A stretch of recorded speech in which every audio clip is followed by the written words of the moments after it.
حط توقعات واقعية. امم من ضمن الحاجات اللي بتتقال للكوتشز في كورسز معينة ان انت هتحاول تقول للناس ما توزنش كل يوم، بس هم برضه هيوزنوا كل يوم. وجهة نظري ان دايما المايند سيت هو اللي بيخليك تتحط في المكانة اللي تسهل لك انك توصل للحاجة اللي انت عايزها او لا.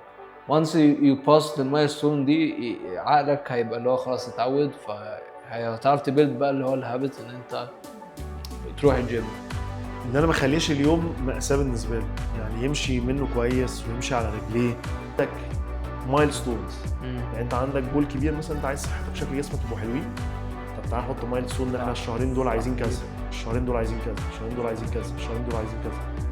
بس برضو من المايند سيتس الوحشه ان انت باصص للجول الكبير، لو ما حصلش بعد شهر انت فشلت. انا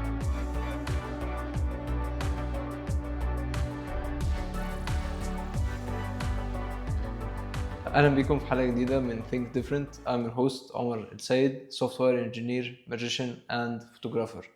في season 2 episode number 2 كنا بنتكلم مع one of the best fitness coaches عن النيوتريشن وازاي تبدا الفيتنس journey بتاعتك, وازاي basically you can start it من غير اي nutrition plan او اي حاجه. ازاي بsimple habits, بsimple lifestyle changes you can adjust و you can get good, very good results actually. ومن اكتر الحاجات اللي هو كان دايما بيواجهها مع الكلاينتس بتوعه ان المايند سيت كانت بتاعتهم كانت دايما بتبقى فوكس على الكويك فيكس, اللي عايزين يخسوا بسرعه, مش willing ان هم ياخدوا الجيرني. ودي كان الكويك فيكس are not sustainable solution, يعني هي حاجه هتشتغل معاك, تقعد معاك مثلا شهر الريزلتس, بعد كده انت هترجع في الاكستريم الناحيه التانيه على طول. فقررنا ان احنا نعمل حلقه تانية ونتكلم فيها عن المايند سيت, وازاي تعرف تكون الرايت مايند سيت, وايه الرايت مايند سيت اصلا لما المفروض تبقى عندك لما تيجي تبدا الفيتنس جيرني بتاعتك. فرحبوا معايا بشريف نصار. ازيك يا عمر؟ الحمد لله, انت اخبارك عامل ايه؟ تاني حلقه لينا مع بعض. ايه؟ يس I hope ان انت تكون استمتعت بالحلقه المره اللي فاتت.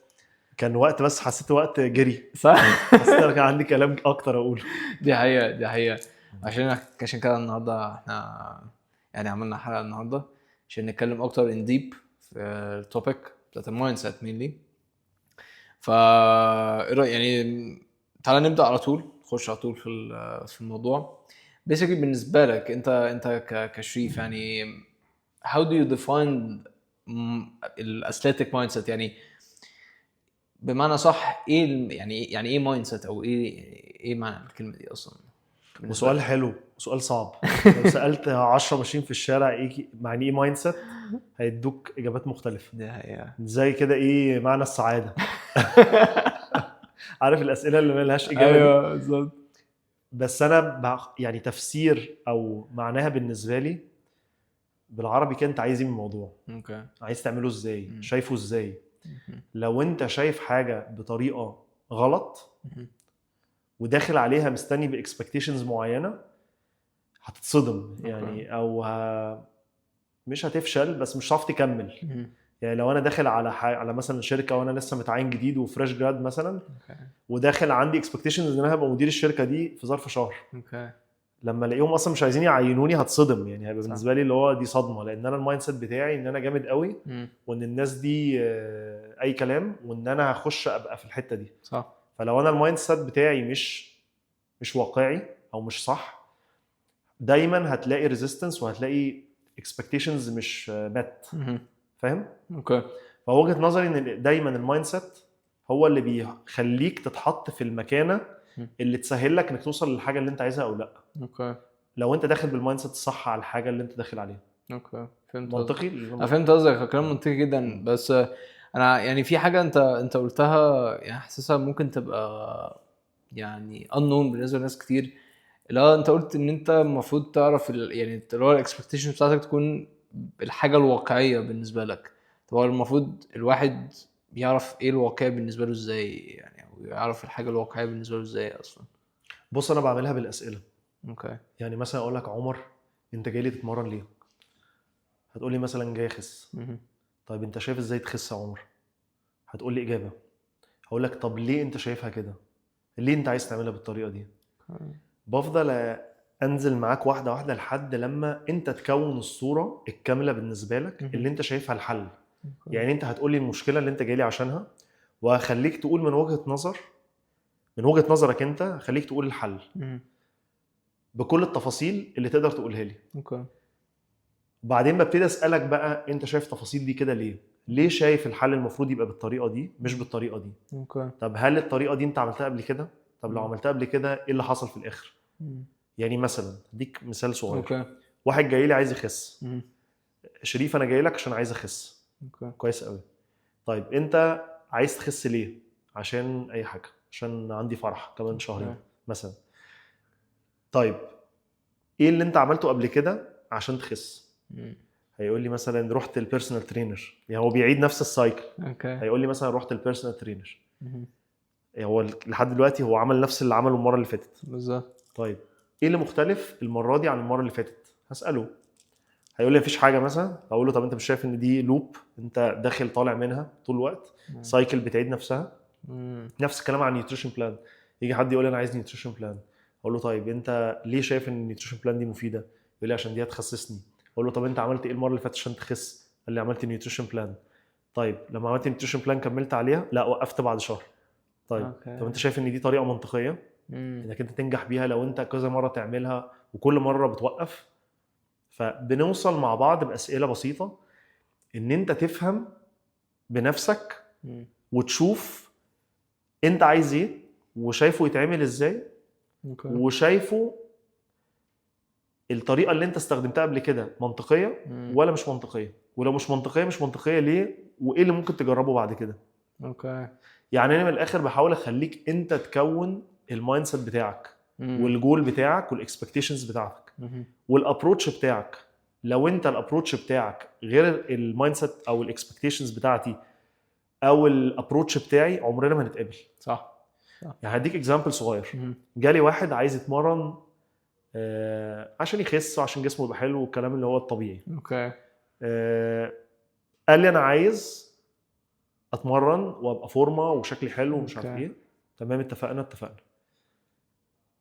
بعد اول تمرينه قال لي لا انا يعني بحب التمرين يبقى قوي قوي، يعني اوكي. يعني ابقى ميت. يعني هو كانش بيتمرن بقاله كتير قوي، اكتر من سنه. قلت له طيب ليه عايز تتمرن جامد؟ قال لي عشان ده اللي انا كنت بتمرنه قبل كده. كنت بخش التمرين اشيل اوزان تقيله قوي، حاجات يعني ممكن تبقى اكتر من قدراته. يتمرن حاجات صعبه قوي، يطلع ميت بيزحف على الارض. هو بيحب كده. يعني مش حاجه ان هو حاجه غلط، بس انا شايفها حاجه غلط. هو شايفها طريقه صح. فاحنا مش عارفين نتقابل. انا شايف ان انا لو عملت كده يا هيتعور يا هيبقى مش قادر يكمل اكتر من مده معينه في وقت من الاوقات، لان انت عندك ستريسز يعني ضغوطات حياه تانية. صح. فلو انت داخل كل يوم هتزق في حيطه في الجيم، هيجي وقت هتقول بلاها، انا عايز اقعد اتفرج على التلفزيون واكل شيبسي قدام التلفزيون واكل بيتزا. ويعني ما هو اما تيجي تفكر فيها هي اسهل بكتير. يعني هقعد قدام التلفزيون واكل بيتزا اكيد احلى من انزل اقعد اعرق وانهج واشيل. يعني ايه وجع القلب ده؟ فاهم؟ لو انت مش شايف الاوتكم هتبقى بالنسبه لك رخمه. فاهم؟ فهو ده المايند سيت بقى. فهو بالنسبه له البرسبكتيف بتاعه انا لازم اتمرمط واشقى واتبهدل على الارض وابقى مش عارف امشي بعد التمرين. انا المايند سيت بتاعي او الابروتش بتاعي انا عايزك تمشي كل يوم مبسوط، عايزك تيجي تتمرن وتمشي بسهوله، ما تكملش ساعه، تخش وتخلص وتمشي قبل الساعه عشان تجي لي بكره. صح. ما انا هقعد اموتك. هي مش صعبه على فكره. انا ممكن اموتك، يعني هي بجد سهله. اصل هي الناس فاكره ان دي حاجه صعبه، يعني لا هي حاجه سهله. بس لو اتصبت انت هتوقف كتير، تفضل قاعد تتعالج. الاوحش بقى تكره التمرين. طبعا. هو التمرين انت لو ربطته مخك ذكي، لو ربط التمرين بالعذاب عمره ما يبقى عايز يتمرن. طبعا. هيحاول دايما يهرب من الفكره. هيطلع لك اعذار، هيصعبها عليك. هتحس ان انت تقيل قوي في اللحظه اللي تقوم تلبس فيها عشان تروح الجيم. طب ليه كل ده؟ طب ما تخليها سهله وبسيطه ومنطقيه انها تمشي مع حياتك. فده المايند سيت. انت المايند سيت بتاعك ايه في الحاجه اللي انت بتعملها؟ المايند سيت بتاعك انت ايه يا عمر في شغلك؟ عايز تعمل حاجه معينه بطريقه معينه، يس عايز توصل لحاجه معينه، أكيد. ده المايند سيت بتاعك صح. فيها. فانت لو انت مثلا مستني ان بكره تبقى احسن بودكاست في العالم، بكره لو ده ما حصلش هتتضايق، صح فممكن توقف. صح.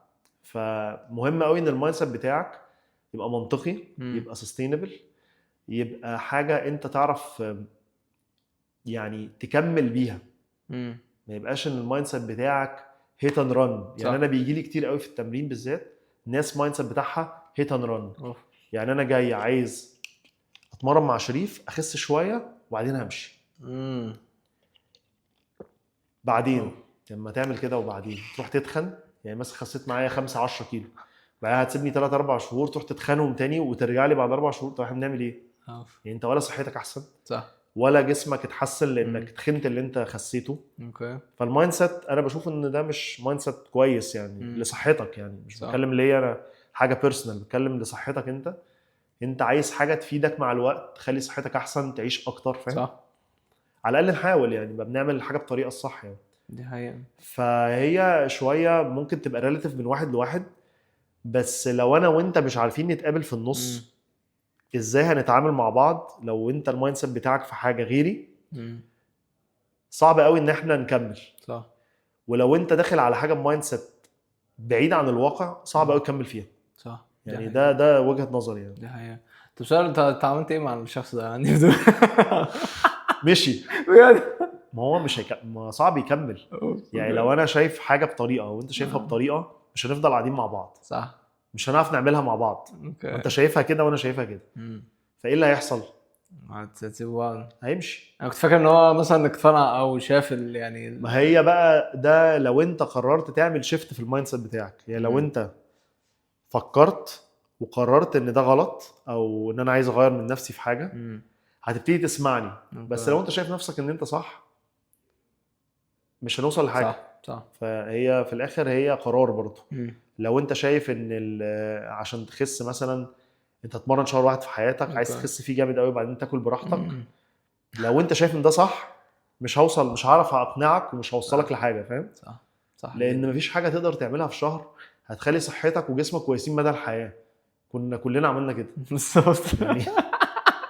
ما هو مفيش حاجه اسمها كده. والتمرين يعني اكيد مش لازم انك تنام في البيت او انك تتفرج على تلفزيون او تتفرج على فيلم او تاكل بيتزا او تاكل برجر. يعني اكيد هو مش ألذ في المرحله الاولانيه، صح. بس وانس ان انت خدت عليه وشفت الريزلتس بتاعته ولقيت نفسك جسمك شكله احلى، مبسوط اكتر، واثق من نفسك اكتر، الانرجي بتاعتك احسن، نفسيا فايق ومركز ومودك حلو ومش مقريف. لما تبتدي تشوف كل البي اوف بتاع التمرين مش هتبقى متضايق من فكره ان انا رايح اتمرن. صح جدا. لان انت عارف هتوصل له ايه من وراها. زي لما بتحط فلوس انفستمنت لو عارف انك هتجيب 4-5 اضعاف متاكد هتحط الفلوس. التمرين نفس الحاجه، هو انفستمنت. انت بتتعب شويه، بتيجي على نفسك انك تعمل الهابت دي، بس وانس ان هي مشيت خلاص. انت بتبتدي بقى تجني ثمارها، عارف، مع الوقت. صح. صح جدا. فلو انت واحد جاي لك مايند سيت مرني اسبوعين عشان عندي فرح، احنا بنعمل ايه؟ بنضيع وقت. بالظبط، بنضيع وقت جدا يعني. او واحد جاي لي هو عارف انه بعد 2-3 مش جاي لي تاني، احنا بنضيع وقت. صح. يعني انا ببقى عايز اقول له انا مش الشخص المناسب لان ده مش هيوصلنا لحاجه وانا هضيع معاك وقت. وانا ما بحبش اضيع وقت. يعني احب لو انا هعمل شغل احب اشوف النتيجه بتاعته. صح. لان انا هضيع معاك مجهود ووقت وطاقه، فعايزك تستفيد بيها. صح. وانت هتدفع فلوس بالظبط تستفيد، خد اقصى حاجه. صح. بس ما تروحش بقى تعمل شغل وبعدين تروح رامي عليه مثلا الوان مبوظه.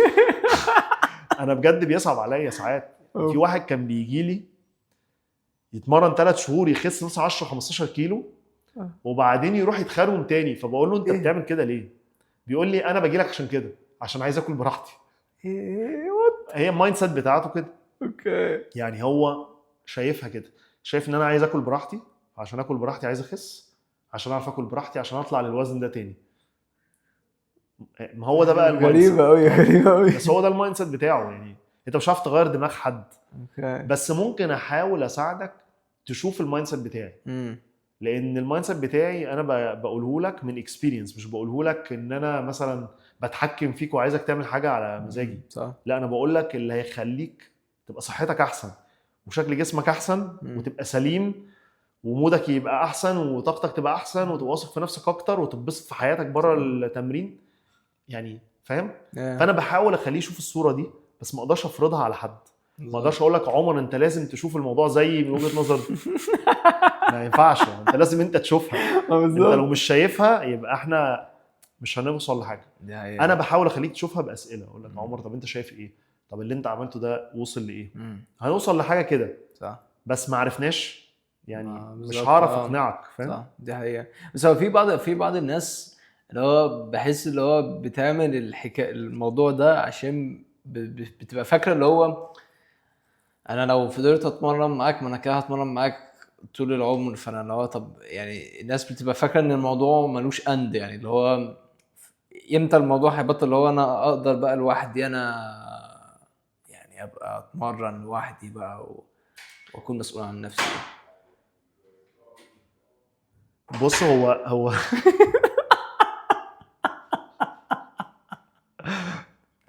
الحمد لله.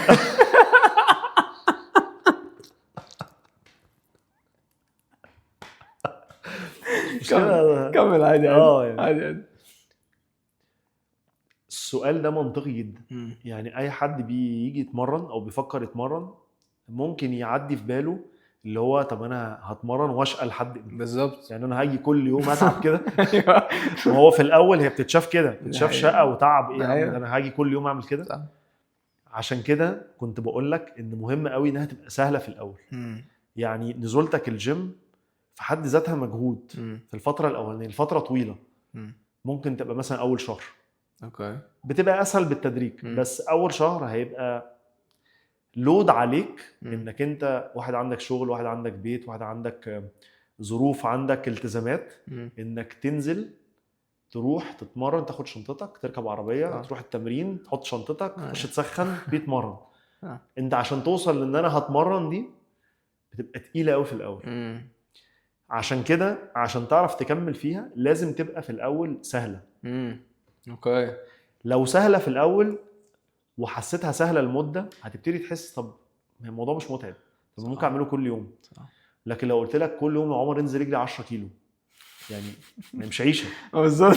بالنسبه لك انا عمري ما جريت مثلا وهنزل اجري كل يوم 10 كيلو. لو انا واحد عمري ما جريت في حياتي انت بتعذبني. ايوه ده عذاب طبعا. انا هبقى مستني اليوم اللي هبطل اجري فيه واقعد اكل يعني. هي كده بس هي مخنا بيشتغل دايما عايز الاكستريم العكس. يعني لو انا مثلا واحد قعدت اعذب فيه اول حاجه هيبقى عايز يعملها يخلص مني عشان يستريح يعني اسافر يبطل يجي لي يعني. لكن لو احنا بالانس الموضوع مع الوقت مش هيبقى مقرف بالنسبه له ومش شايل همه مش متعب للدرجه اللي هو عايز يشيلها. يعني لو قلت لك كل يوم يا عمر انزل تمشي 10 دقائق مثلا هل دي حاجه هتتعبك او هتضايقك نفسيا او هتاذيك نفسيا؟ لا سهله جدا يعني سهله تقدر تعملها كل يوم عادي. بالظبط. طب لو بعد مثلا ما قعدت تعمل كده شهر وقلت لك يا عمر اعمل 10 ضغط و10 بطن معاهم 3 مرات ماشي عادي يعني يعني هتخلص في 5 دقائق 10 دقائق تخلصها بعد ال10 دقائق المشي. ايوه فهتعرف تكمل. ده اللي بحاول اقوله لك طول ما انت بتزود عليها بالراحه. لكن لو انت مره واحده المايند سيت بقى اللي انا ما بحبهاش بشوفها كتير اللي هي all or nothing. انا اما هعمل دايت مميت هتمرن 3-4 ساعات كل يوم مش هعمل اي حاجه غير ان انا هتمرن واظبط اكل واركز في كل حاجه انت هتقول لي عليها لمده شهر لمده شهرين بس بعد كده بوف مفيش. صح. مش هعمل اي حاجه. صح جدا. او لو مثلا اتصاب او عي او كده كل حاجه باظت. كل حاجه باظت طبعا. كل حاجه باظت. المايند سيت دي بتبقى دايما سايكل ما بتخلصش. يعني انت تركز شويه بعدين تقع بعدين تبتدي تحس انك انت متضايق ان انت وقعت ان صحتك مش مهتم بيها او انك تخنت سنه او انك بتتعب في السلم مثلا. فهترجع بعد شويه ضميرك يأنبك طب تقول طب ابتدي بقى اتمرن ابتدي اظبط اكل وبعدين تروح داخل اول اوت اول ان وبعدين تلاقي نفسك ايه كتير الموضوع كده رخم لوب كده ما سايكل ما بتخلصش اندلس لوب. و90% من الناس اللي بتروح تتمرن في السايكل دي وهي مش حاسه.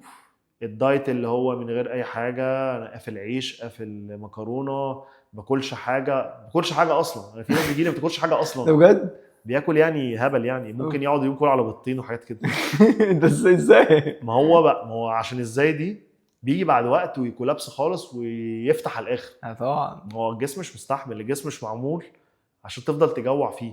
أوف. كل بس اكل صحي، كل بس اكل ما يتخنش، آه. فاهم؟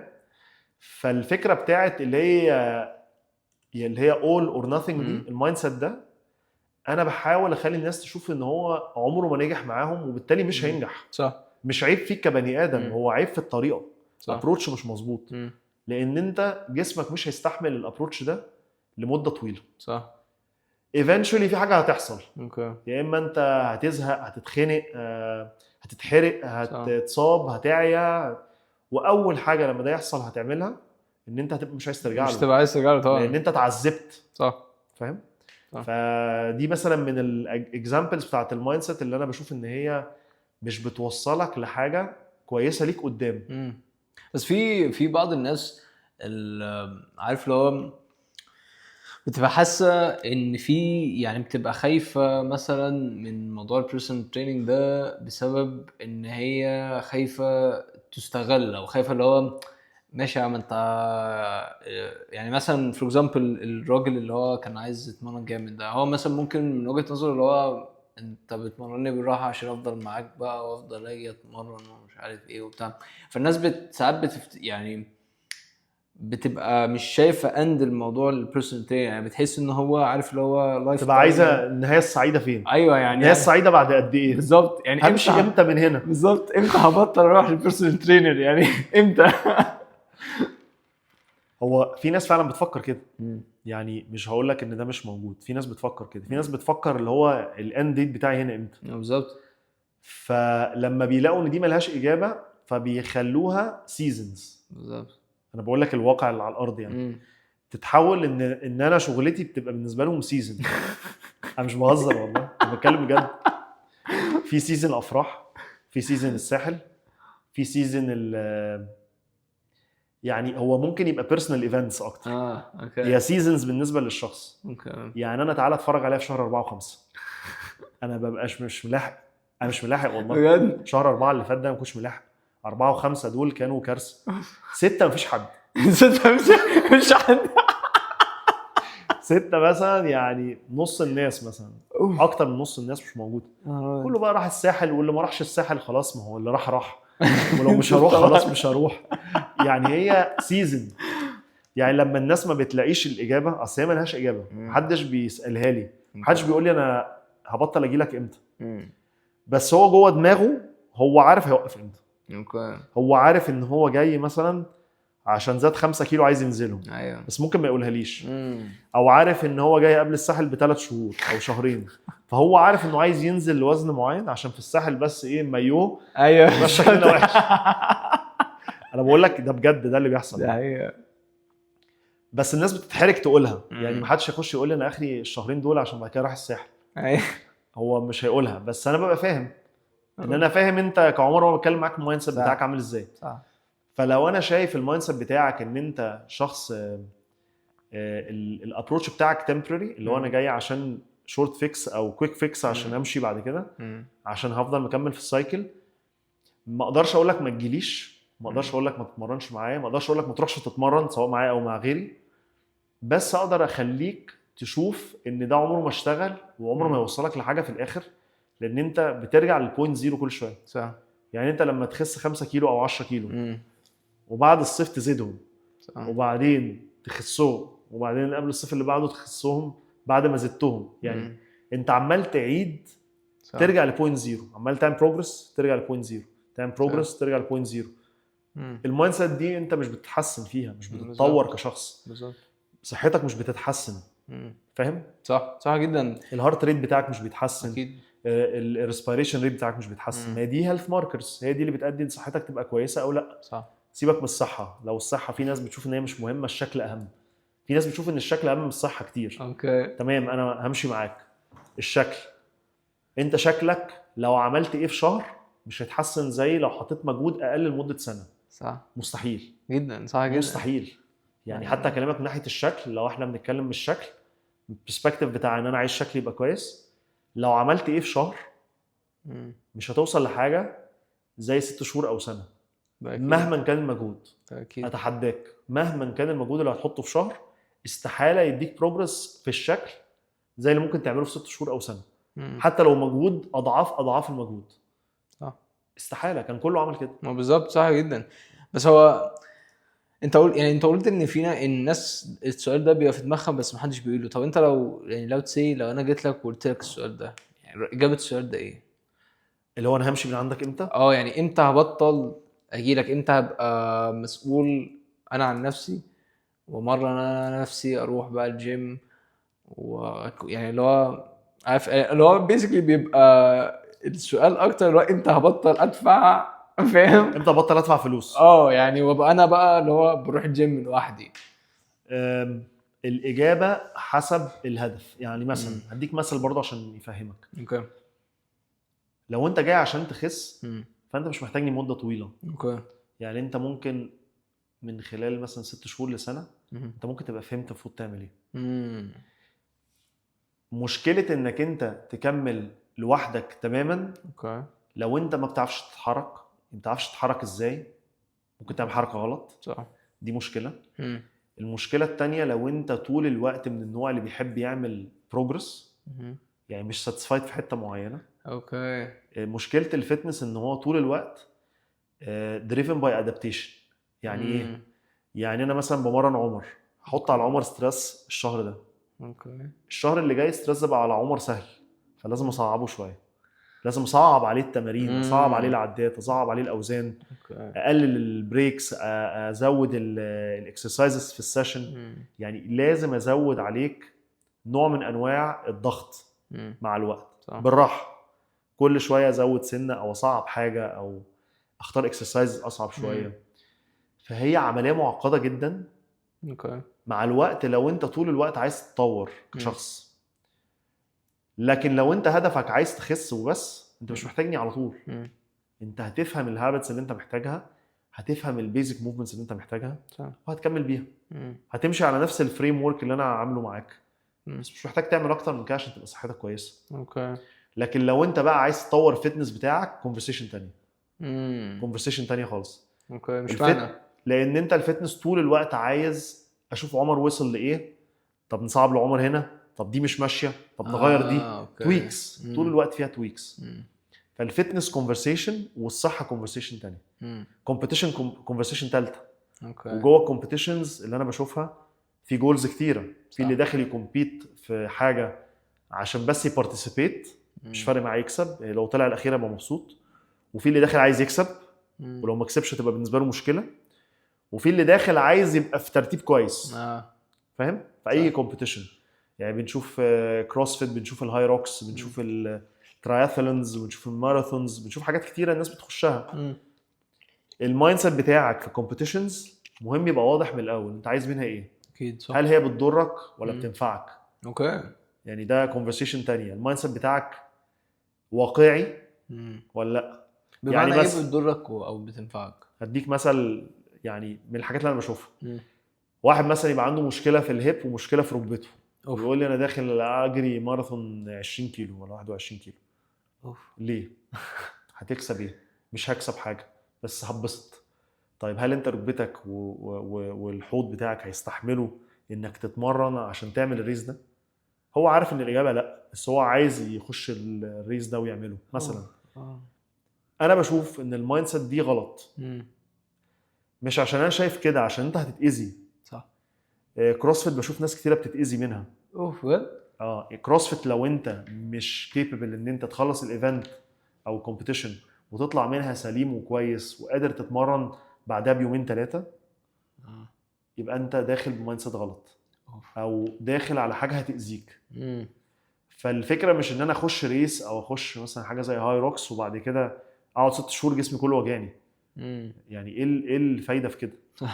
يعني انا ضد الكومبيتيشن لو انت مش هتستفيد منها. لو انت مش هتفيدك فاينانشالي، مش هتفيدك في شغلك، مش هتفيدك صحيا، هتضرك صحيا، صح، يبقى مش كويسه، مش مناسبه ليك. صح. يعني مش اي حد يقول لك خش الكومبيتيشن دي عشان تبقى جامد، يبقى ده كويس ليك. صح.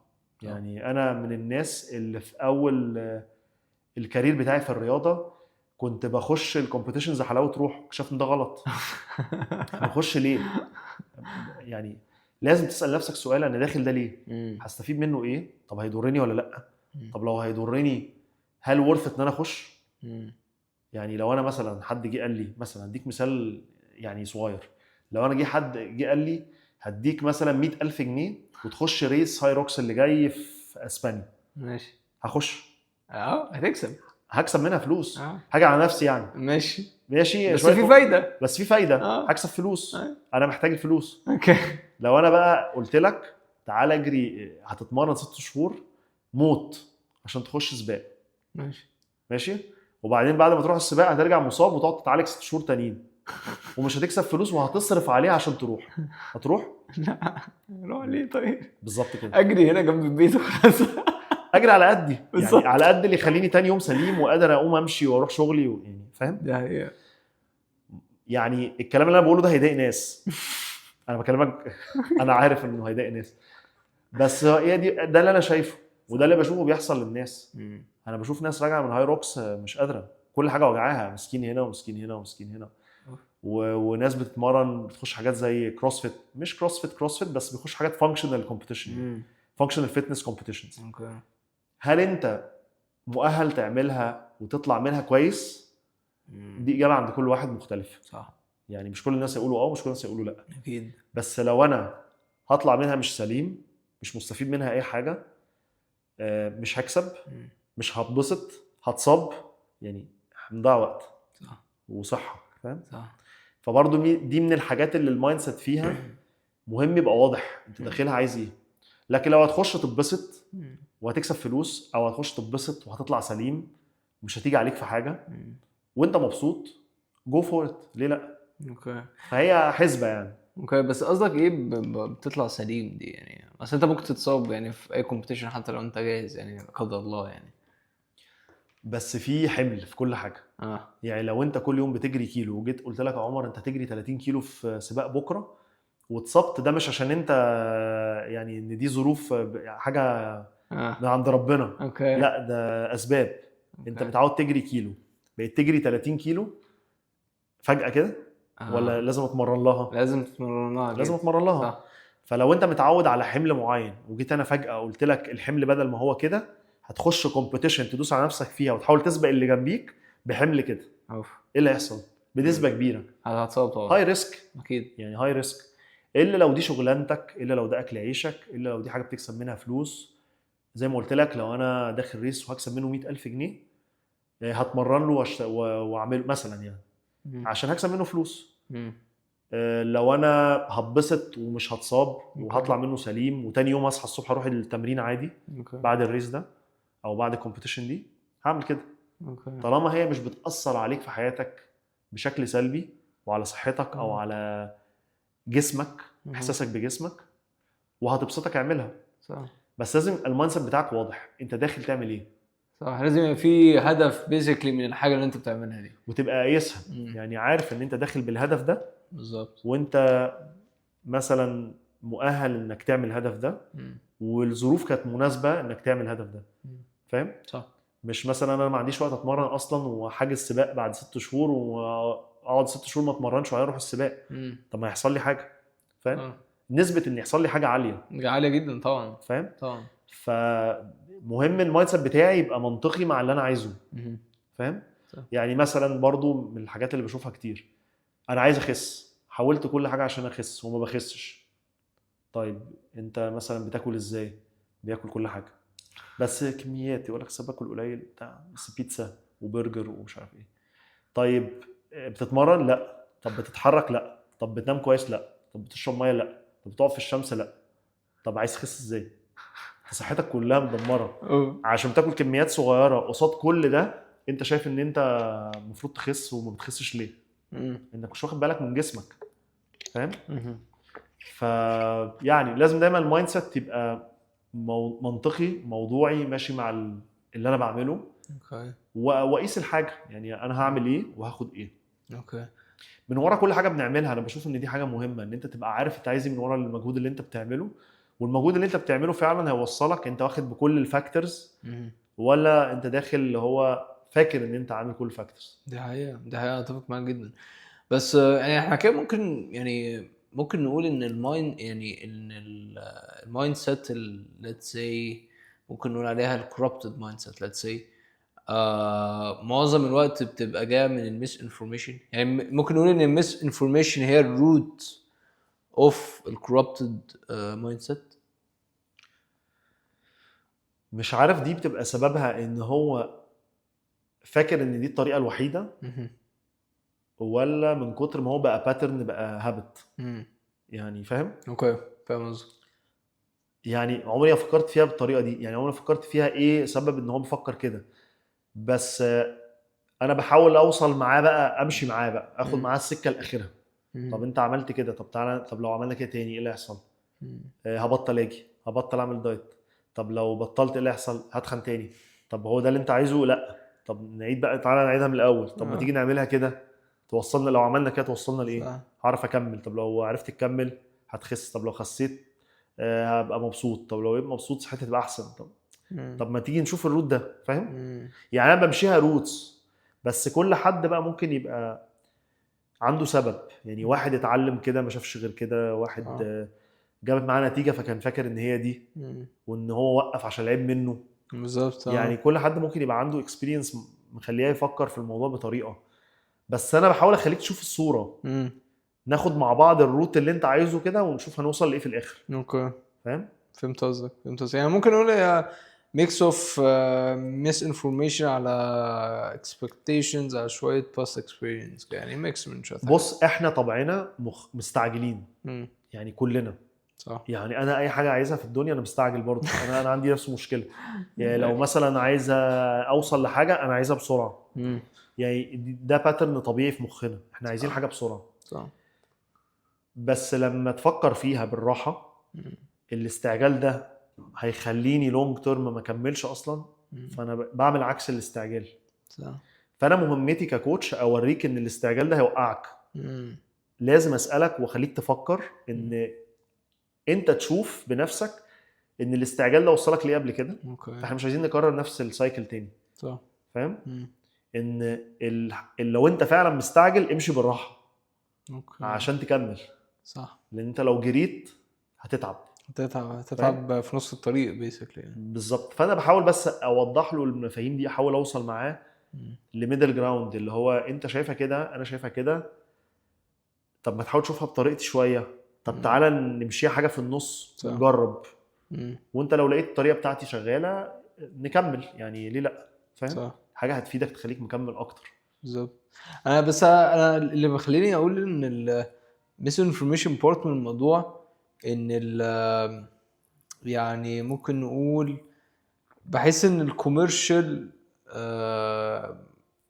في ناس، يعني في ناس كتير بيخلوا الموضوع كوميرشال قوي، فيقعد يقول لك لا تعالى معايا وتخس مش عارف ايه في الشهر وتبقى فورمة الساحل وبتاع الحاجات دي. فبحس ان الحاجات دي كلها بتدي ميس انفورميشن للناس، بتخليهم اللي هم عندهم اكسبكتيشنز عاليه قوي، واللي هو بيخليهم يفتكروا ان في كويك فيكس، واللي هو في حل سريع بسيط. بس الحقيقه ان الحاجات دي كلها مش حقيقيه، مش واقعيه، مش كونسيستنت بيسكلي يعني. انت هتدخلني في موضوع شائك جدا. صح. الموضوع ده شائك قوي. انت دخلتني في حته الكوتشز. انا بايست جدا يعني للشغلانه بتاعتنا، بس بشوف ان هي مش واخده حقها، وان السبب ان هي مش واخده حقها احنا. ايوه. لان احنا قللنا من نفسنا. الكوتشز بيقللوا من نفسهم، ان انت مش بتتعلم كفايه. صح. مش بتشتغل على نفسك كفايه. صح. مش رول موديل كفايه. بتعمل حاجات ان اثيكال. صح. الفيلد مش معلهوش سوبرفيجن. مفيش حاجه. يعني عارف انت بيقول لك ايه، الانتري سهل. ايوه. اي حد ممكن يصحى الصبح بكره يبقى كوتش. ده يعني. ودي مش حاجه حلوه. يعني بره مصر الموضوع دوت مش سهل انك انت تبقى سيرتيفايد بيرسونال ترينر او كوتش او كده في مكان ليها يعني اصعب من عندنا، اوف اصعب من عندنا شويه. يعني احنا عندنا الموضوع سهل قوي، احنا اي حد بكره ممكن يبقى كوتش اوف وينزل يمرن ويقول للناس تعمل ايه وكده حتى طب لو ده غلط. بجد؟ احنا ما عندناش حد يقول يعني انت وانس ان انت هايرد خلاص مفيش حد يقول انت تنفع او لا. اوف فانا بشوف ان الكوتشز المفروض يبقى ليهم فاليو عن كده. مم. انا بتعامل مع اجانب كتير، مم. كوتشز اجانب كتير، مم. عشان انا امباسدر لشركه اسمها اوبكس فيتنس. اوكي الشركه دي من الليدنج كومبانيز في ال1 تو 1 تريننج، يس ريموتلي وان بيرسون، مم. يعني سواء بيرسونال تريننج او ريموت اونلاين. اوكي فهم دايما بيحاولوا يكبروا الفاليو بتاع الكوتش من خلال ان انت تبقى متعلم كويس، اوكي وبيركزوا على ان الكوتشز تبقى متطوره ومتعلمه ومذاكره وفاهمه وقاريه وكل صح. الكلام ده. وبيركزوا قوي على ان انت ككوتش يبقى الفاليو بتاعك عالي زيك زي الدكتور. الكوتش مش اقل من الدكتور، صح جدا مش اقل من الدكتور، مش اقل من المهندس صح في جدا كل البلاد المتحضره ومتقدمه. احنا عايزين نبقى كده، مش عايزين نبقى اقل من حد. لان الكوتش، انا بشوف ان الكوتش اهم من الدكتور. مم. لان انت لو بتتمرن مع كوتش كويس مش هتروح للدكاتره بنفس فريكونسي، دي حقيقة هتروح اقل بكتير. ده definitely بس الدكتور محطوط في مكانه، الكوتشز محطوطه في مكانه تانية خالص. صح. مع ان انت لو بتروح لكوتش كويس مش هتروح لدكتور، يعني مش هتحتاج دكتور اصلا. هتروحوا مره في السنه مثلا بدل 5 بدل 10. مم. طب ما تعمل كده. يعني ليه بنشوف الكوتش ان هو حاجه صغيره؟ مم. يعني ده سيريس توك شويه. دي حقيقة. بس انا ما بحبش فكره ان الكوتش كابتن بقى وصفاره واعمل ايه يا كابتن. لا الكوتش ده حاجه على فكره كبيره. يعني مم. في اي بلد يعني انا سافرت ولفيت وعملت كورسز بره، لا الكوتش ده حاجه ليها هيبتها يعني. مم. بس احنا ما نقللش من قيمتنا، يعني احنا نتعلم ونبقى مذاكرين وبنطور نفسنا وطول الوقت بنشتغل على نفسنا ونحترم شغلانتنا صح. عشان الناس تحترمنا. صح. انا بشوف ان احنا مش واخدين احترامنا اللي احنا نستحق. مم. الفيلد بتاع الكوتشز، لا انا بشوف نفسي زي الدكتور، صح. ممكن احسن او اهم. مم. مش عشان الدكتور وحش او مش مهم، بس عشان انت ممكن عارف انت البريفنتيف هابتس. ايوه التمرين ده بريفنتيف هابت ان انت تحتاج تروح الدكتور. صح. صح فليه جدا. ليه الناس ما تشوفوش كده؟ صح جدا. يعني ليه انا بروحش للكوتش غير عشان اخس 5 كيلو وامشي؟ مم. فاهم؟ مم. يعني مش لازم يحصل مصيبه عشان اروح الدكتور عشان اعرف ان انا لازم اتمرن. يعني دي بقى اقول لك بقى ده اكزامبلز بقى كتير. ده بجد؟ انا بيجي لي ناس، مش عايز اقول حاجه واضحه يعني، بس ممكن يجي لي حد بكيس هو جاي عشان الدكتور قال له لازم تتمرن عشان جاله حاجه لو ما اتمرنش هيتضرر اكتر، هيتعب صحيا. اوف ده وصل يعني في مرحله وحشه. ماشي. طب تعالى بقى نقلب الايه. طب لو انت بتتمرن من الاول كان ممكن حاجه دي ما تجيلكش. دي حقيقه. فاهم؟ كان ممكن تجيلك برضه. مفيش، بص التمرين ما بيضمنش الصحه. صح. يعني عمرك انت لو بتتمرن، يعني في ناس بيجي لها حاجات بتتمرن كل يوم واخده بالها من صحتها وكل حاجه، بس دي بايد ربنا. يعني في الاخر الصحه مش بايدينا، بس في اسباب ممكن نعملها. بالظبط. يعني ممكن نشتغل على اكلنا ونشتغل على صحتنا صح. وننام كويس ونشرب ميه كويس ونحاول نبقى بناخد بالنا من نفسنا. بالظبط. يعني ده في ايدينا. مم. هيجنبك كتير. انا بيجي لي ساعات ناس اللي هو مثلا كوليستروله عالي، مثلا قولون عصبي، أوف. يعني في مشاكل، ضغط عالي، يعني مشاكل كتيره مم. ممكن تيجي لحد. هيبقى جزء كبير من الحل بتاعها جنب الادويه طبعا ان هو يتمرن. مم. فاهم؟ صح. فسواء انت رحت قبل المشكله دي او بعد المشكله دي، هو التمرين هيحل لك جزء كبير من المشكله. مم. فاهم؟ فعلا. مش التمرين بس، يعني اجود لايف ستايل عامه، بالظبط. ان انت تبقى بتتحرك في يومك، تاخد بالك من اكلك، تاخد بالك من صحتك. صح. فاهم؟ دي حقيقه. يعني فعشان كده انا بشوف ان الفاليو كوتش حاجه مهمه، مش مم. حاجه المفروض تبقى بتتعامل معامله ان انا اروح شهر عشان اخس كام كيلو وامشي. دي حقيقه. لا انا انفست في كوتش بتاعي، انفست في الشخص اللي انا هبقى معاه. مم. لان ده ثقه كبيره قوي ان انت مثلا عمر تيجي تقول لي انا عايزك تبقى كوتش بتاعي، انا عايزك تبقى كوتش بتاعي وانت اللي تحط لي التمرين تقول لي اعمل ايه. مم. ده انفستمنت كبير وثقه كبيره. صح. فاحنا ككوتشز مطلوب مننا ان احنا نبقى مسؤولين عن ان احنا نبقى دايما اب تو ذا ستاندردز. لو انت عايز فعلا ان القيمه بتاعه الكوتش، يعني انا عايز كده، يبقى لازم ابقى اشتغل على نفسي. صح. لازم ابقى طول الوقت بطور نفسي وببقى عايز ابقى احسن مم. عشان اعرف افيد الناس، عشان الناس تشوف فعلا الفاليو بتاعي. صح. لكن لو انا معلش باكل اي كلام وما بتمرنش وما بعملش اي شهادات وما بتعلمش حاجه من بالظبط حد وما اطورش نفسي، ما اتضايقش بقى لما الناس تقول لي معلش يعني كابتن انا عايز اخس 3 كيلو اعمل ايه؟ فاهم؟ يعني ايوه يعني بالنسبه لي لا، انا مش بتعلم كل ده عشان اعمل دي بس. لا، ايوه انا هاخد بالي من صحتك كلها، خليك تتطور، خليك تتحسن، خليك توصل للاهداف بتاعتك اللي ليها علاقه بصحتك وشكل جسمك والفتنس بتاعك. صح صح جدا. باختصار يعني انا بحاول اللي هو ابسط الموضوع يعني. دي حقيقة. انا اكشلي يعني اللي انت لما قلت مثلا اللي هو ان في ناس بتتمرن وبتتعب عادي، فكرتني اللي هو عارف مثلا اللي هو انت المفروض انت تتوكل على ربنا مش تتواكل. فلو تتوكل على ربنا اللي هو انت تعمل اللي عليك وتخلي بالك من نفسك، وبعد كده لو جالك الحاجة خلاص يعني دي من عند ربنا سبحانه وتعالى. بس اللي هو مش انت تكون بتاكل برجر كل يوم وبتتمرنش وتقول ايه ده انا جاي ضغط مثلا فور اكزامبل، ما انت يعني وتقول ان ده من عند ربنا. لا هو اكيد من عند ربنا، بس انت برضو انت في حاجات في ايديك انت كنت يعني ضيع يعني بوظت خالص فيها يعني. بصراحه لما قلت الحته دي افتكرت قوي الموضوع زي ده. بالظبط انت لما تخش مشروع، المشروع ده محتاج 100 مليون جنيه وانت معكش غير 100,000 جنيه. اه لو مشروع خسر هيبقى الموضوع غلطة مين؟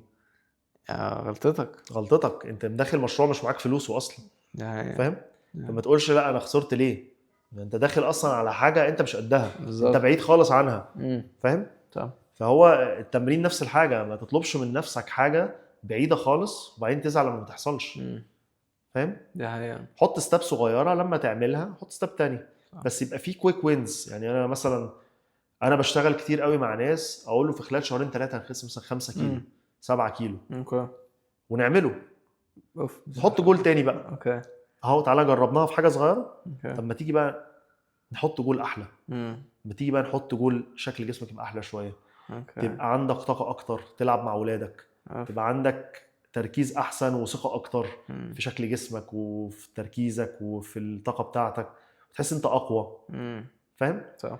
يعني تعالى نحط حاجه اكبر من كده شويه. فاهم؟ اوكي. يعني انا بديك اللي انت عايزه، بس بعد كده ابتدي افتح عينك على حاجات تانية. صح. فاهم؟ ايوه. فبحاول اللي هو نبقى زي ما بقول لك نوصل لميدل جراوند، اللي هو طب تعالى عمر انت عايز تخس 5 كيلو ودول اللي فارقين معاك، تعالى نخسهم، بس بعد كده عايزين تحط هدف احسن شويه، اوكي. اكبر شويه. فاهم؟ صح.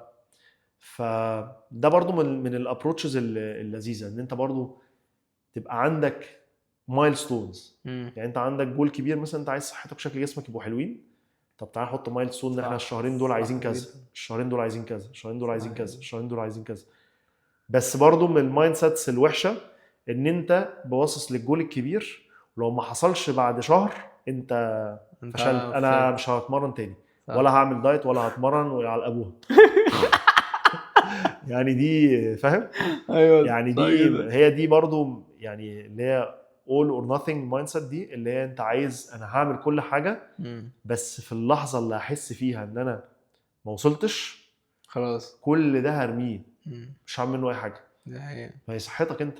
بالظبط. فاهم؟ بالظبط. اكشلي يعني الموضوع اللي انت قلته ده يعني بتبقى في كل حاجه، اللي هو ان انت تقسم الحاجه لوينز صغيره. حتى انا بشتغل في الشغل مثلا لما باجي ديفلوب مثلا نيو فيتشر، انا اللي هو مش بركز اللي هو النيو فيتشر يلا بقى عايزين نطلعها اخر الاسبوع، لا اللي هو بقسمها اللي هو انا 1 اعمل كذا الاول، 2 اعمل كذا، 3 كذا، 4 كذا.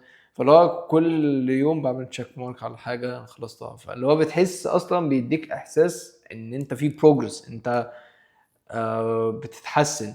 بس اللي هو لو فضلت اللي هو المين جول بس البروجرس مش هتحس بيه، لان هو لسه قدام، لسه بعيد. الغريبه يا عمر ان كل الناس اللي عندها المايند سيت اللي هي بتاعت الكويك فيكس والشورت كاتس دي، هي نفس الناس بتعمل العكس تماما في شغلاناتهم. بالظبط. هو يعني مثلا مهندس، هو عارف ان مايلستون زي ما انت بتقول ان في ستيبس، ان عشان اوصل لازم ابني واحده واحده، ان انا عايز حاجه سستينبل لازم اعمل حاجه انا قدها. هو بيطبق ده بس في حاجه تانية. فاهم؟ انا مثلا بالنسبه لي الماركتنج انا فيه مش اعتبر نفسي بيجنر في الماركتينج أوكي. وفي السيلز والحاجات اللي Yes. هي اللي ليها علاقه او يعني مش بيجنر بس بتعلم طول الوقت يعني. اوكي. فانت دايما بيجنر في حاجات وانترميديت في حاجات وادفانسد في حاجات.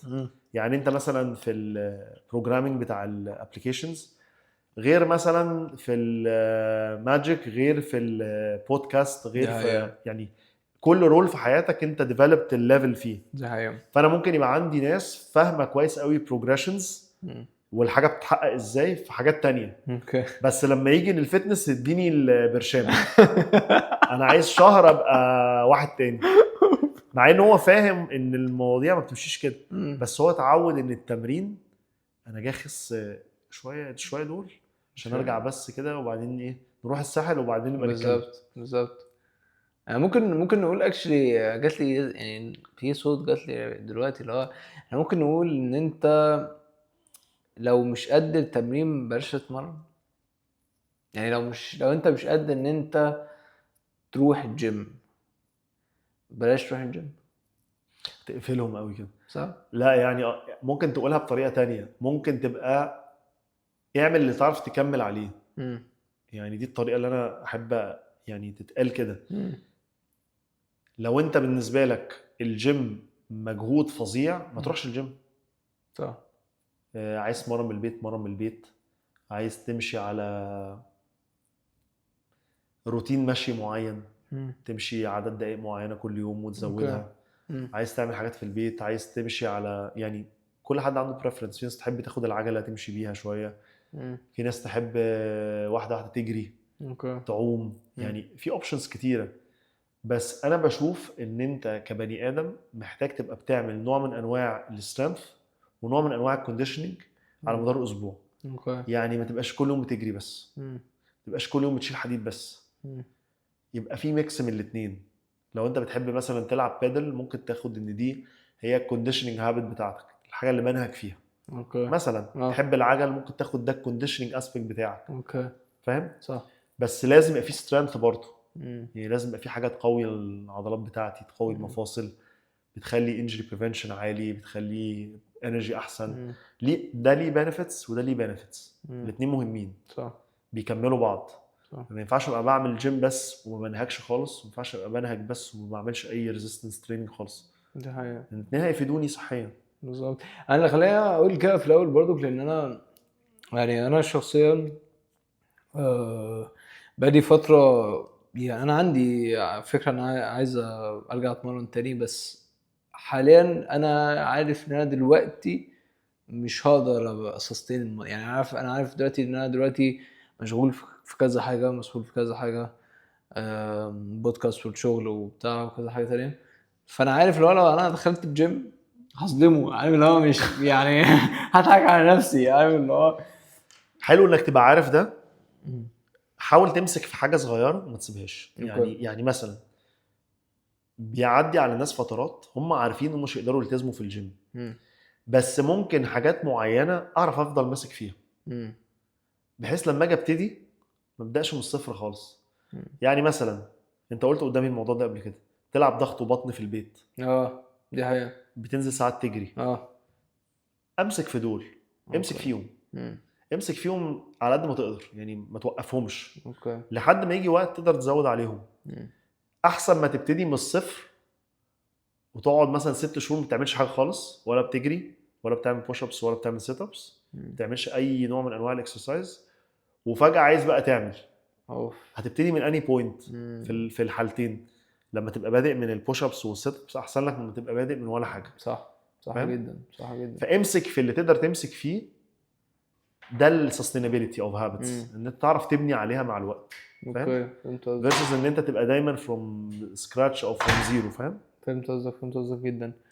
طب انت قلت حاجه في الاول خالص الصراحه شدت انتباهي جدا، كان بالنسبه لي يعني حاجه استغربتها الصراحه. انت قلت كل اكل ما بيتخنش.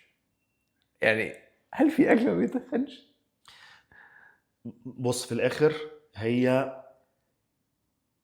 كالوري انتيك versus بيزل ميتابوليك ريت. يعني انت بتاكل قد ايه، جسمك بيحرق قد ايه في اليوم. يعني زي العربيه، انت مثلا بيخش لك بنزين قد كده اوكي. وبتحرق قد كده، ايه اللي هيحصل؟ هيبقى في زياده. كالوريز زياده، هتتخن. اوكي. طب لو انت بتاكل قد كده وبتحرق قد كده، هتمنتين. امنتين. طب والعكس، لو كده، كده. لو انت بتاكل اقل من اللي بتحرقه هتخس. اه. فهي اللعبه كده. امم. فانت كل حاجه بتدخلها جسمك فيها عدد كالوريز، وفيها جرامز اوف بروتين وكاربز وفاتس على حسب يعني الاكل. في حاجات فيها بروتين، في حاجات فيها كاربز، في حاجات فيها فاتس، في حاجات فيها حاجتين. يعني مش عايز اخش في تفاصيل قوي، بس انت في الاخر عايز ايه؟ لازم يبقى الانتاج بتاعك equivalent للي انت محتاجه بالنسبه للحرق عشان يحصل الهدف بتاعك. صح. يعني لازم يبقى اقل من الحرق لو انت عايز تخس. فاهم؟ فهمت قصدك جدا. فالاكلات هي بقى اللي بتخليك بناء عليها تختار انت عايز تاكل ايه. يعني لو انا عايز اخس اوكي. مثلا، وعارف ان انا ما ينفعش مثلا اعدي مثلا عدد كالوريز معينه، فباكل سلطه، باكل حاجه خفيفه عشان عارف ان انا مش عايز حاجه فيها كالوريز عاليه. اوكي. مش هخش اكل مكرونه فهمت لان دي قصدك. هيبقى فيها كالوريز عاليه فهتخن. صح. فاهم؟ صح جدا. فهي حسبة كالوريز اوكي. يعني، عشان ده الشورت انسر بتاعت الموضوع يعني. اوكي. فهمت قصدك. طب سؤال يعني سريع. انت you mentioned قريت البيت عنه شوية في الأول. انت قلت ان طبيعة الواحد ان هو بيسكلي، لو يعني العقل، يعني طبيعة العقل ان هو بيسكلي لو هو شاف ان في حاجة painful مثلا بالنسبة له بيبقى دايما عايز يهرب منها. فتقريبا ده يعني this is the case mostly مع اي واحد لسه بيبدأ الجيرني بتاعته في الفتنس اصلا. يعني حتى اكشلي لو بيعمل حاجات بسيطة بس ستيل هو بالنسبة للعقل اكشلي دي حاجات uncomfortable جدا. فازاي المفروض الواحد يتعامل مع السيتويشن زي ده عشان يعرف let's say pass المايلستون دي؟ لان هي once you pass المايلستون دي عقلك هيبقى اللي هو خلاص اتعود، فهتعرف تبيلد بقى اللي هو الهابت ان انت تروح الجيم. ان انا ما اخليش اليوم مأساة بالنسبه له، يعني يمشي منه كويس ويمشي على رجليه، اوكي. ورجله ما تبقاش شاده لدرجه ان هو مش عارف يقف. ما يقعدش كتير في الجيم، يعني اخلي الاكسبيرينس بتاعته لذيذه. نهزر، نتكلم، ما يبقاش كله قفش. اوكي. يبقى جاي مبسوط. انا ما احطش عليه ضغط زياده، ما مرنوش تمرين صعب من اول يوم. يعني الموضوع يبقى اولا يبقى الموضوع فريندلي. ابقى دايما بسمع، انا بحب اسمع الشخص قوي. يعني مثلا انت قلت لي انا ما بحبش الجهاز ده، خلاص هشغل لك العضله دي بطريقه تانية. تعال نعملها هنا، تعال نعملها بدي. اوكي. هشغلك برضو بس تبقاش انت متذنب. مش لازم يبقى تعذيب. احنا عندنا مسكونسبشن المدرب ده بيعذبك. هو انا راح اتعذب عشان اخس شويه دول. هي مش كده يعني. هو ده حد بيساعدك على فكره. صح فاهم؟ جدا. ده بيساعدك تبقى احسن وشكلك احسن وصحتك احسن. فلازم نبص الموضوع بمنظور اكبر شويه. فاهم؟ مش لازم يبقى الكابتن بصفاره وشورت وبيجريك بس واجري هناك وتعالى وما يسيبكش تستريح. احنا عندنا كده ايمج عن المدرب ان هو لازم يبقى صفاره وشورت وقاعد بيعذب الناس. انت اجري وانت تعالى وانت روح. لا، هي مش كده. يعني ما ينفعش يبقى الموضوع ليميتد على ان انا بس بعذبك عشان تخس. فاهم؟ الموضوع بقى تطور عن كده كتير. صح. يعني علميا الموضوع بقى في حته تانية خالص. يعني انت ككوتش لو مش متعلم ازاي تطور واحد طول الوقت، تحط له سقف جديد وطموحات جديده وتطوره وتحسنه، يبقى انت محتاج تشتغل على نفسك. يعني انت ككوتش على فكره في اي كوتشنج، مش لازم الفتنس يعني. انت لازم تبقى دايما عندك القدره ان انت تشوف النواقص وتكملها. اوكي. فاهم؟ صح. يعني حتى في الناس بتوع السايكولوجي وكده، هو طول الوقت بيشوف ايه اللي قدامه ناقص او الحاجات اللي فيها مشكله ويبتدي يعني يشتغل عليها. ما بتخلصش. يعني انت لو انت بتروح لحد بتاع يعني دكتور نفساني مثلا، هي بتتقال كانها حاجه مجنون بقى، يعني انت مجنون بس هي مش كده. لو انت بتروح لحد يعني سايكايترست يعني بروفيشنال، هو شغلته ان هو طول الوقت يعمل معاك يعني يشتغل معاك على مخك، يشتغل معاك على المايند سيت بتاعك، على السيلف ليميتنج بليفز بتاعتك، ايه الحاجات اللي انت عندك فيها مشاكل. يشتغل معاك عليها وابتدي شوف اللي بعدها. هي بتخلصش. الكوتشنج نفس الكلام، الفتنس نفس الكلام. صح.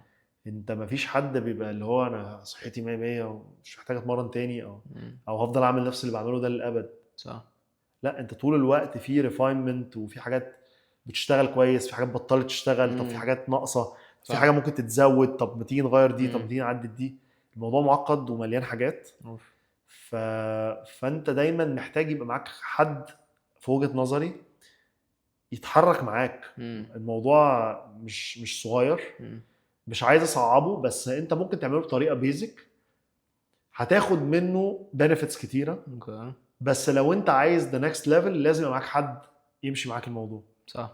صح جدا. فاهم؟ صح. يعني انت فاهم لو قصدك. نزلت تمشى كل يوم صحتك تبقى كويسه، مم. بس لو انت عايز اكتر من كده هتحتاج حد يساعدك. مم. لو هتحتاج اكتر من كده هتحتاج حد اشطر، مم. اكتر من كده هتحتاج حد اشطر. آه. فنرجع دي ترجعنا للمايند سيت. انت عايز ايه من الموضوع؟ مم. عايز قلبك يبقى بيدق كويس والريت بتاعه مظبوط، انزل اتمشى. الموضوع بسيط. اوف. اوكي. انت عايز ايه هتعمل ايه. مم. فاهم؟ صح. يعني انت عشان تخس مش لازم تروح لمدرب. على فكره لو واحد عايز يخس بجد يعني مم. ممكن يظبط لايف ستايل بتاعه وينزل يتمشى شويه، حركه في الاسبوع هيعملها مرتين 3 في الاسبوع، مم. هينقي حاجه يعملها، هيتحرك وهيظبط شويه اكل صح. وهيخس. صح. فهي على حسب الهدف برضه، انت مم. عايز توصل لايه. صح. صح جدا. صح جدا. انا اتفق معاك قوي الصراحه. ويعني من ضمن الحاجات اللي let's say ممكن نقول بحس ان هي missing قوي، وهي ازاي الشخص بيتعامل مع الفيلينج بيسكلي، هو ان هو يفيل ان هو يعمل حاجه في التمرين مثلا، او ان هو مثلا فور اكزامبل كان جاي يشيل مثلا وزن مثلا بس معرفش يشيله، آه، او مثلا معرفش يروح الجيم النهارده مثلا، حاجه زي كده. دي بالنسبه لي مثلا، دي لما كنت بروح الجيم يعني كانت دي من اكتر الحاجات اللي كانت بتضايقني ساعات. يعني مثلا لما انا فاكر في مره كنت مثلا بشيل let's say 10 كيلو وانا بعمل مثلا بايسبس، وبعد كده تعبت فبطلت اسبوع. فلما جيت تاني التمرين جيت اشيل 10 كيلو ما بقتش عارف اشيلها زي الاول، فاتضايقت قوي. عارف لو قلت ايه اللي حصل. حط توقعات واقعيه. امم. ده برضو جزء من مسؤوليات الكوتش، ان هو يفهمك ان انت مثلا انت في اللحظه دي لو معكش حد انت لازم انت تبقى حاطط لنفسك اللي هو انا جاي اتمرن، فاللي هعرف اعمله هعمله النهارده. تمام. بس ما تحطش على نفسك عيب ان انا لازم اشيل دي. لا مش لازم. لازم ليه؟ هيحصل ايه لما تشيلها؟ هيدوك جايزه؟ يعني ما هو مش لازم، هو مفيش حاجه لازم. صح. وفي نفس الوقت انت لو معاك كوتش المفروض يفهمك ان وارد ان انت يوم تبقى تعبان، يوم تبقى كويس، يوم قادر تتمرن، يوم مش قادر. بس انك رحت الجيم ده الاهم. يعني ده برضو ترجعنا لحتة ان الكوتش يساعدك تشوف الموضوع مظبوط، ان انت التوقعات بتاعتك ايه من ورا الحاجة، مستني تعمل ايه، شايف انك محتاج تعمل ايه. ما هو انت مش شرط ان ال10 كيلو دي لما تشيلها هتوصل اللي انت عايزه بكره ايوه. او في اللحظة دي. مش شرط. يعني ممكن تبقى انت فاكر كده بس ده غلط. فاهم؟ لكن مروحك الجيم ممكن يبقى هو اللي يوصلك للي انت عايزه، اللي انت حتى وانت تعبان انك انت ما قعدتش في البيت، ما خليتش اليوم يجيب الكور اللي بعده. بالظبط. فاهم؟ بالظبط. فهي دي كلها حاجات ريليتد بالمايند سيت بتاع الناس، ان هو يحط مثلا اكسبكتيشنز عاليه قوي ويلاقيها ما بتحصلش فيتضايق. اتكلمنا فيها كتير في الحلقه يعني. ان انت لسه حاطط اكسبكتيشنز واقعيه، انت عارف انت عايز ايه. انا مثلا عايز اخس 5 كيلو، فانا هتحرك كل يوم مثلا. صح. هظبط اكلي واتحرك كل يوم مثلا. ادي الهدف وادي الايه الهابتس اللي انا هعملها او السكيلز اللي انا هعملها. اوكي. وانس ان انا بعمل ده كل يوم وبقيس وبلاقي نفسي ان انا بخس هوصل لده. صح. فاهم؟ مش لازم اقيس كل يوم، بس اقيس مثلا كل اسبوعين كل 3 بلاقي ان انا بخس، يبقى انا رايح في الاتجاه الصح. لقيت نفسي مش بخس، اقلل اكل اكتر واتحرك اكتر لحد ما تتظبط. هي تراين اند ايرور. ايوه بالظبط، هي فعلا تراين اند ايرور. بس هل ان انا اقيس، عشان انت قلت كده حاجه فكرتني بسيتويشنز او حاجات لسه الناس ساعات بتعملها، او الناس ساعات بتقيس كل يوم. هل انا بحس ساعات ان دي حاجه ممكن تدسكرج يو، لان انت تقيس كل يوم دي صعبه قوي. دي عاده وحشه قوي. من ضمن الحاجات اللي بتتقال للكوتشز في كورسز معينه، ان انت هتحاول تقول للناس ما توزنش كل يوم، بس هم برضه هيوزنوا كل يوم. انا فاكرها كويس قوي، قريتها في كورس من الكورسز، ان انت بتحاول تبعد الناس على الميزان، بس الناس دايما بتروح الميزان. يعني لو واحد عايز يخس مش عارف يمسك نفسه، هيبقى عايز يوزن نفسه. ولو مش كل يوم هيبقى كل يومين 3 هيبقى عايز يوزن نفسه. انا بحاول ازقها بس شويه عشان ياخد وقت، انه يعني اصل انت لو انت اوبسست بالميزان هيبقى دايما يعني البرسبشن بتاعك عن نفسك هيبقى مربوط بالميزان. بالظبط. يعني لو انت 90 كيلو وعايز تخس، كل ما تطلع الميزان تلاقي نفسك 90 كيلو هتحس ان انت وحش. بالظبط. طب انا بقى اللي بعمله ده مش نافع، طب انا مش متمرن، طب انا هاكل، طب تدخن بقى. فهي يعني انا ما بحبش بس تبقى كتير. انت لما توزن نفسك كل يوم يعني هتحبط كل يوم. صح. بس يعني ادي نفسك فرصة ان يحصل بروجرس وتلاقي نفسك خسيت الكيلو 2 3 ان كان، بعد اسبوعين، بعد 3، بعد 4، طالما بتعمل الحاجات الصح. لكن طلوعك على الميزان كل يوم هيخليك دايما اوبسست بالميزان. صح. ولو ما خسيتش هتتضايق، ولما تتضايق هتبطل تتمرن وهتبطل تظبط الاكل. صح. فالنتيجة مش في صالحك. صح جدا. صح جدا. هي فعلا دي حاجة يعني أنا بشوف ناس كتير بتعملها الصراحة، بتبقى صعبة قوي، بتبقى discouraging جدا جدا. اصل انت مفيش حد بيخس في يوم، يعني انت بتخس كل يعني توزن كل يوم توصل لايه؟ مش هتستفيد اصلا مش ولو خسيت اصلا هتلاقي نفسك خسيت 0.1 يعني انا متضايق اكتر. بالظبط. يعني فاهم، يعني احسن ما تخس ما توزنش. بالظبط. بالظبط ده فعلا. الصراحة يعني دي كانت آخر حاجة، آخر سؤال ليا في الحلقة. بس كنت عايز أراب كده الحلقة ب let's say tips أو clear steps للناس تعملها عشان تعرف تadjust المايند سيت بتاعتها، وتعرف تعمل المايند سيت بتاعتها اللي هي محتاجاها عشان الفيتنس جورني بتاعها.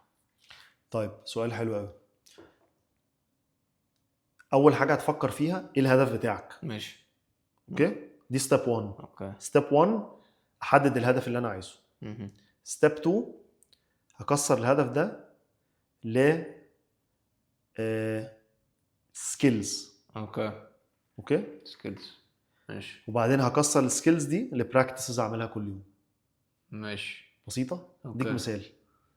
الهدف بتاعي ان انا عايز اخس 10 كيلو. اوكي. هكسرها لسكيلز. ايه السكيلز؟ ان انا عايز اروح الجيم، انا عايز اتمشى، انا عايز اظبط اكلي، انا عايز اشرب ميه، انا عايز انام كويس. 5 سكيلز. اوكي. كل واحده في دول هكسرها لبراكتس. اوكي. يعني انت هتروح الجيم، هتتمرن في الجيم. ايه الهابتس اللي هتنزل تحتيها؟ ان انا مثلا في جيم جنب بيتي، ان في مدرب هيمرني هناك. صح. ان انا هعمل ريزيستنس تريننج الفلاني، بروجرام الفلاني، او هعمل المدرب ده هيمرني 3 ايام في الاسبوع. مثلا الاكل جواها، ان انا مثلا عندي اير فراير هستخدمها، هحط فيها الفراخ من غير زيت مثلا. عندي الاكل بتاعي اللي انا محتاجه في البيت، اشتريت مثلا الاكل اللي انا هطبخه، السلطه، الخضار، الفراخ، البيض، مش عارف ايه. بالظبط. ان انا مثلا هعمل ميل بريب مره في الاسبوع، اظبط اكلي كله. جيت على اللي بعدها، السكيل اللي بعدها، محتاج ابقى بتحرك. مثلا عندي عجله، عندي مكان حوالين بيتي ممكن امشي فيه. اصحابي بيلعبوا كل يوم 2 بادل، هنزل العب معاهم. بتظبط السكيل، تنزل منها هابتس او براكتسز هعملها. فانت بتكسر الجول لسكيلز، سكيلز لبراكتسز او هابتس تمشي عليها. هتلاقي نفسك توصل للجول. فيعني بيسموها ريفرس انجينيرنج. ابتدي من الجول، ابتدي يرجع. الجول ده محتاج ايه؟ السكيلز دي. السكيلز دي محتاجه ايه؟ كل سكيل محتاجه الهابت دي والهابت دي. حاول طبعا ما يبقوش حاجات كتيره. يعني ده لاس ده باتر عشان ما يبقاش الموضوع اوفرويلمنج. ما احطش 10 حاجات وكل واحده جواها 3 حاجات، هلاقي نفسي مش قادر اعمل ولا حاجه. صح. لكن لو انا عندي جول واحد هحط له حاجتين، الحاجتين دول هحط لهم حاجتين مثلا، او حاجه وحاجه. صح. مطلوب مني حاجتين عشان اوصل لجول، 3 حاجات. وعارف ازاي هوصل لهم، هعمل ايه الهابتس عشان اوصل لها، اوكي. خلاص هتبقى الموضوع واضح. مم. وتبقى محدد هتقيسه ازاي، هتقيسه ازاي وكل قد ايه. يعني انت أوكي. هتخس 5 كيلو دول او ال 10 كيلو دول، اوكي. هتقيسها ازاي؟ هعمل ايه بادي كل اسبوعين مثلا، اوكي. كل اسبوعين هطلع الام بادي اشوف الماسلز قد ايه، الفاتس قد ايه، الوزن قد ايه اوكي. مثلا، بحطط لها ميجرمنت برضه، ويبقى رياليستيك ميجرمنت بوقت معين. بمعنى ايه رياليستيك ميجرز؟ يعني ما تقولش مثلا هوزن نفسي على الميزان كل يوم، اوكي. ما تقولش ان انا عايز اخس 10 كيلو دول في اسبوع، يعني حاجه رياليستيك، صح. فاهم؟ اوكي فهمت قصدك. ممكن نزود عليهم ان هي تبدا بحاجات بسيطه، تبدا بحاجات بسيطه وقليله عشان ما يبقاش الموضوع اوفر زي ما قلت لك، ما احطش 10 حاجات وابقى عايز اوصل ل 10 الشهر ده، صح. فاهم؟ ابدا بحاجه زود عليها، زي ما كنا بنتكلم في موضوع البوش ابس والسيت ابس والجري، تثبت دول، تزود عليهم حاجه، روح الجيم مره في الاسبوع، العب معاهم بادل، زود مره كمان جيم. يعني هي تبني واحده واحده، اسهل من لما تيجي مره واحده ما بتعملش اي حاجه تقول انا اروح الجيم 3 ايام في الاسبوع، اروح العب بادل يوم، واروح بايك يوم، واعمل بوش ابس وسيت ابس في البيت، واظبط اكلي وانام كويس. يعني تخيل فجاه بقى اقول لك اعمل 10 حاجات دول، مش هتلحق، مش هتلاحق، مش واقعي، مش واقعي، ومش هتلاحق ومش هتكمل. صح. فاهم؟ فهمت جدا. فهي عايز تتاخد بالراحه وتبقى متقسمه كده. اوكي فهمت جدا. انا سعيد جدا ان انا عملت الحلقه دي معاك النهارده، وانا كمان اي هوب تكون مفيده، والكلام اللي نكون قلناه يكون الناس فهمته وحاسه ان هو مفيد ويضيف لهم في حياتهم. يا رب يا رب ان شاء الله. it was very insightful ليا الصراحه، استفدت منها كتير يعني. انا مبسوط ان احنا دخلنا ديب في موضوع، حسيت المره اللي فاتت ان احنا اتكلمنا في حاجات جنرال كتير، دي حقيقه. حسيت المره دي ان احنا عرفنا نتكلم في مواضيع شائكه كتير. دي حقيقه قوي. ربنا يستر. الحمد لله. ايوه يا عمر، نشوفكم في حاجه جديده من Think Different.